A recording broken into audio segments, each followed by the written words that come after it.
Yo, it's Evan from Octane and Electrons. This should be an interesting video. We're going to check out this AlienRider motorcycle riding system, the M12S.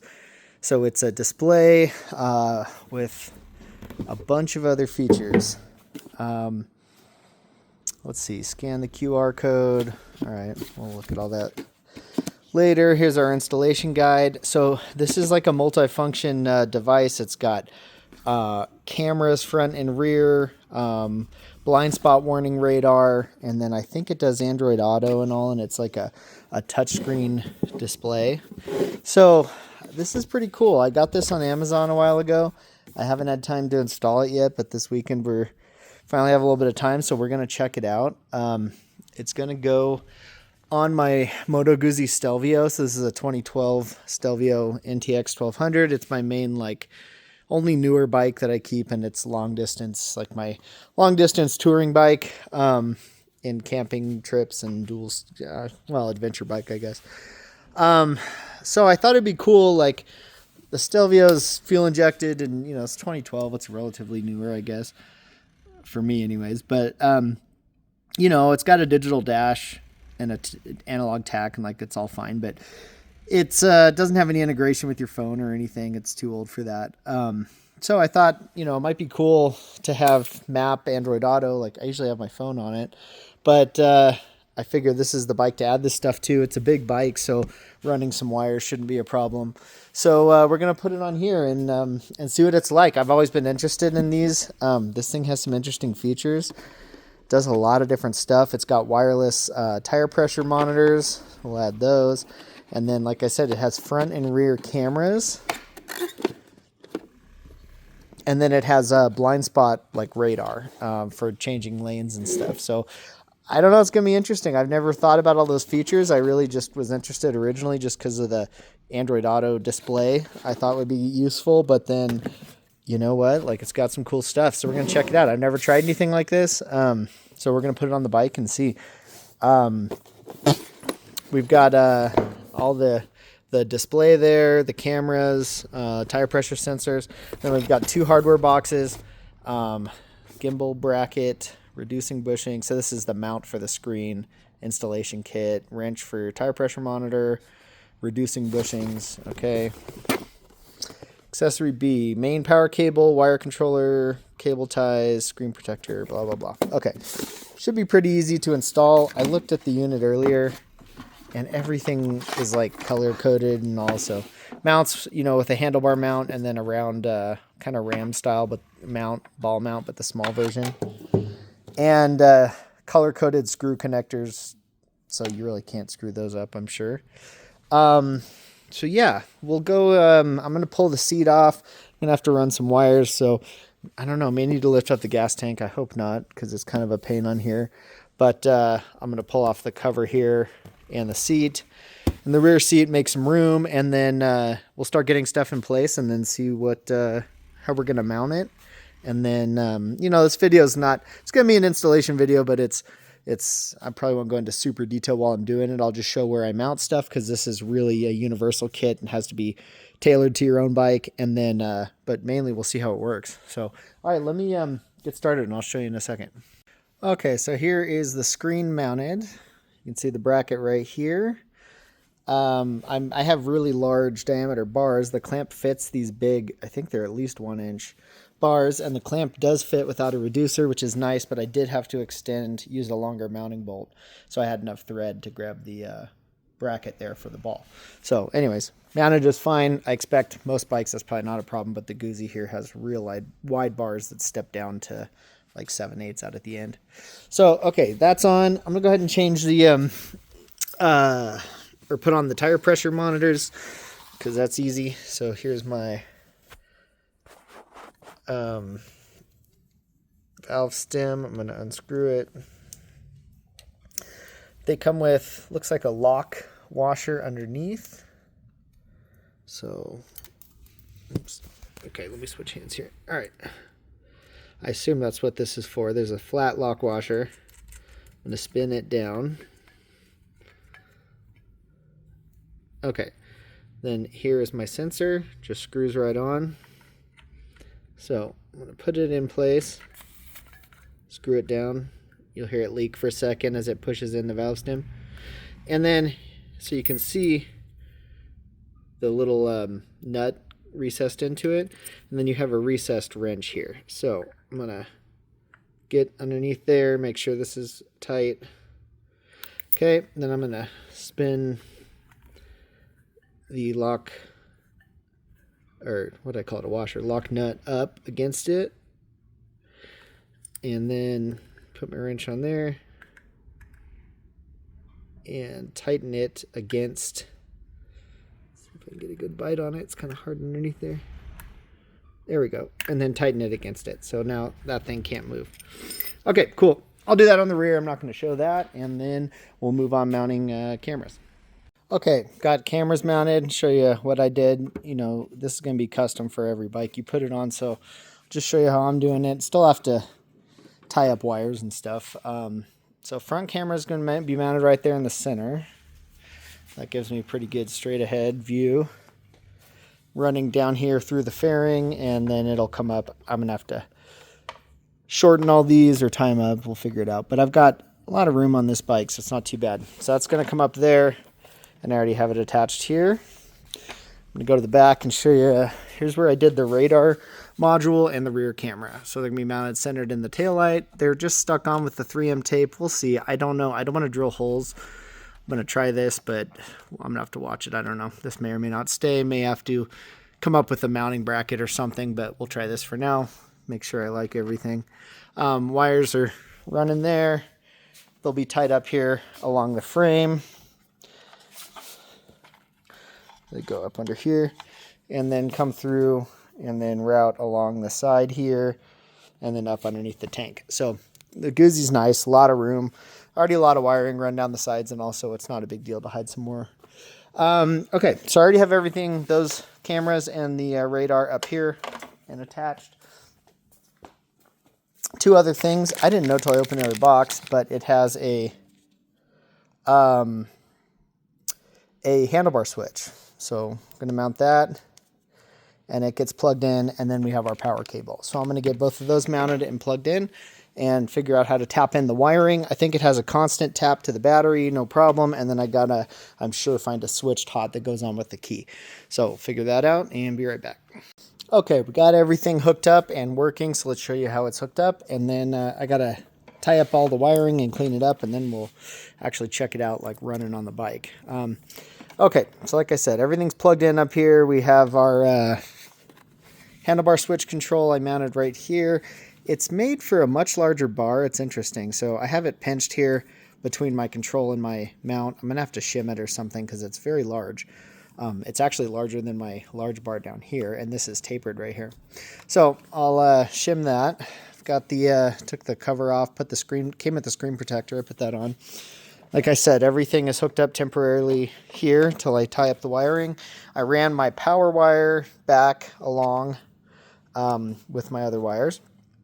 And you can see I have battery positive connected right here. Battery negative is connected right there, small black wire. And then you need a switched hot wire that only is hot when the key is on. So what I did, I had to fix my rear brake switch had stopped working. So my brake light would always work great with my front, and I'd never, been a while since I looked into it, but I noticed the rear pedal was not triggering the brake light. So I pulled off my side panel here on the Stelvio, and you can get to the fuses and most of the wiring. And the harness was stretched too tight here. So my brake light connector, rear brake switch connector had actually can't come apart because it's not really locked. It's just kind of a press fit. And I noticed they were separated. So the harness, just over time shifting it shifted a little bit. I off-rode this bike and a lot of swing arm movement, and it runs up here.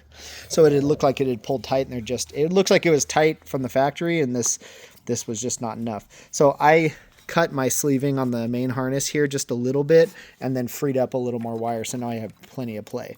And then I picked up my switched wire. See, ACC accessory signal is just, I pulled the terminal out, wrapped it and soldered it just around the back of the terminal, and I don't know if I can separate these.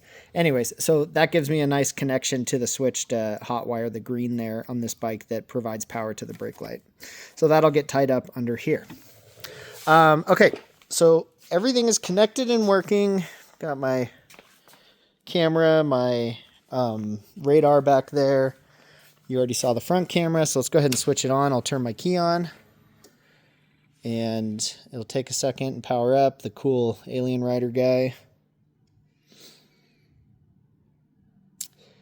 And takes a minute to start up. And then I noticed, I turned it on, I was getting a tire pressure warning error. So yeah, saying no tire pressure, so we'll look into that. I do have decent tire pressure, so we'll look at that in a minute. But everything powers up. I still have to set it, connect it to my phone, still got a lot to do.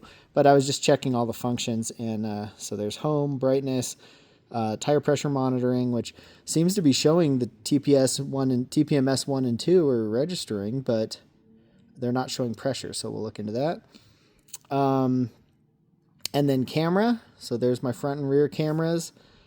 I have to play around with this and see. Looks like that's how we can switch to Android Auto, record, play, go back home.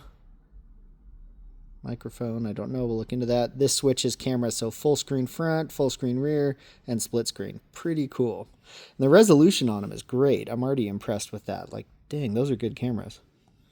This is going to be cool. I'm excited to use this. And I noticed just like walking around it, see if I can get it to trigger. I don't know the range and stuff on the radar, but I was actually getting it triggering like left and right radar warnings just from walking around. So we'll see, but I got to mess with that more. Hey, we got 1.6 bar. All right, so we'll look into tire pressure. Anyways, let me wrap up the wiring, and then we'll get some idea of how this thing really works using it. All right, see ya. All right, all buttoned up. Got my wiring all tied up, routed well, so I don't have anything pinching. It is a lot of wires, so you got to take your time and be careful. But yeah, it's fine. They're routed under there. I have them tied up under the seat just fine. Everything routed away from my exhaust underneath the edges. So let's check it out. Turn it on. I mean, I guess I don't love the look of the cameras, but I don't know how much smaller they can make them. Like I said, they are amazing cameras. The quality's awesome. Doesn't look great, but you know, this is a big adventure bike. I'm not super concerned about looks. So, okay. So so it's keyed, turns on automatically. I'll have to look at that. I just filled up my tires. Oh, there we go. Good. It's like I just filled them up. They were both close to 30 PSI. Okay, so it's reading now and cleared. I have Android Auto connected. We'll show that in a second. Let me exit here. Okay, so here's the home screen. Pretty simple stuff. Playback will show you videos or pictures you've taken or recorded. You have your tire pressure right there. Sign tells you if Android Auto is connected. It does Apple CarPlay as well. It's all wireless, which is awesome. I set the date, shows you battery voltage, so that's all nice. DVR will play back what you've recorded, takes you to the video menu. So we have a home button. We have a voltmeter too, which is cool. I don't know if I said that. This one is a shortcut to brightness, and there are brightness settings. If we go into settings here, we'll look at those real quick. BSD, this changes your radar alarm settings for the blind spot radar, so that's pretty cool. Date and time settings. Screensaver, you can turn on time for it. I'm going to leave it off because I just want the Android Auto display. Auto dimming, I'm going to turn that off. I'll typically leave it at high brightness, I think. And you can set times for it. Language. Clear connections will change clear all the Android Auto, CarPlay, or Wi-Fi connections, so we can look at that in a minute. Assistive touch, I didn't play with this. Turn it on, off, I don't know. Maybe turns up touch sensitivity for like wearing gloves. Screen rotation, which I'm going to cancel. I don't need to change. Factory reset and firmware version. Okay, so pretty simple display. Then the middle one is tire pressure. Shows you we only have two connected. Down here are different types to tell you two-wheel, a three-wheel vehicle with a single rear wheel or single front wheel, and then four-wheel. And so I'm only using 2 tire pressures. I have my warning set low at 24, high at 46. I don't know, I'll change that. But I run about 30 PSI on these big tires on this bike. And you can set bar or PSI pressure and temperature, and then bind the sensors. The sensors are already bound. Sensor A is the front wheel, sensor B is the rear wheel. It says that on the sensor, so you can't really mix them up. If they're not reading, you can loosen them a little bit to let air out if you hear it hissing. When it notices the tire pressure change, it should turn it on and then bind it. So if you're having a problem, you can do that. Mine were already registered, and I just had to change the pressure, bleed some air out, and then they started reading correctly. Okay, then that's our camera link, or button link to the cameras. Okay, oops, I went into the wireless mode. Let me quit that to finish showing. Okay, that'll go to your phone link mode, record, play back, so if you want to record clips, home button, and microphone. I assume the cameras do audio as well. I think that's what that is. And then this one was change camera, so full front, full rear, or split screen. Okay, pretty cool. And then we could record. Oh, I do think it needs a compact flash, not compact flash, a SD card, micro SD. There's a slot somewhere on here. So I don't have one in here. Not sure how much I'll use the video recording, but so I guess I can't record right now. Okay, and then the cool part, what I really wanted was the Android Auto connection to my phone. So from phone link mode, we can hit this, and so I've already connected it to my phone. Let me clear the connections. So once you've already connected, you can go into settings and hit clear connections, and it'll say I'm going to remove all the connections. Okay, I'm going to delete that so it doesn't automatically connect right now.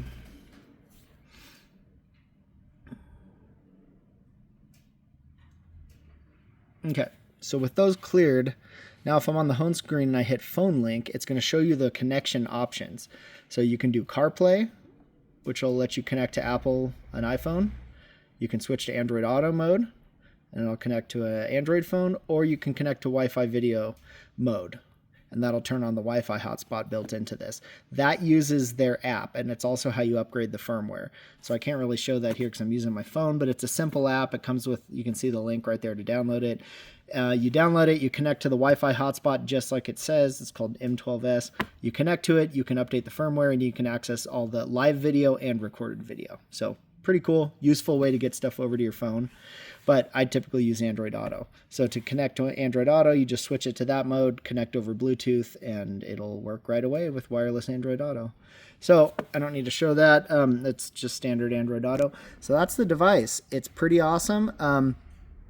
I'll get some riding time on it and then update in the comments. I don't have a good way. I don't have a video camera for my helmet or anything right now, so I can't really show it while riding.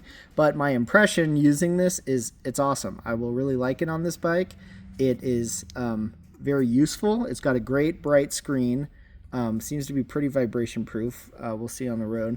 The cameras are awesome, and we'll check the blind spot radar is what I'm interested in too. I don't know how to work, but we'll see. I got to tighten this up, but let's see. So the home button works. Camera button, maybe you have to be recording. Okay, and that one switches camera. I assume this is recording, but I don't have a card in there, so I can't do anything. Most I would use this home. Maybe to switch cameras is useful. I don't know how much I'll use the remote, but nice to have. Overall, pretty cool. Nice device. I hope you like checking it out. I'll do another video when I get a camera and show it riding, maybe some impressions using it, but overall, I think this is going to be cool. The camera setup is pretty rad. So, right on. Thanks for watching. Hope you like it, and check out my other videos. See ya.